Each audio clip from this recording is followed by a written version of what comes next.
Greetings from the International Space Station. I'm Andy Mogensen of the European Space Agency with my NASA crewmate, Loral O'Hara.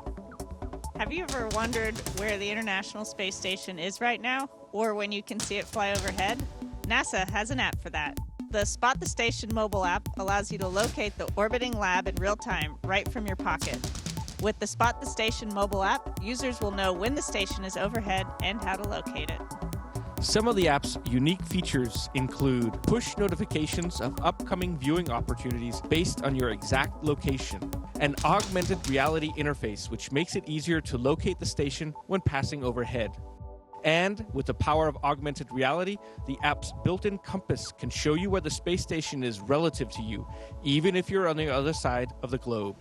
You can keep up with the latest science and research happening on board the station with the resources page that links directly to the daily Space Station blog. The mobile app is available to download now on iOS and Android. Be sure to wave when you spot us flying by. Did you spot the station? Show us your view and tag us on Facebook, X, or Instagram.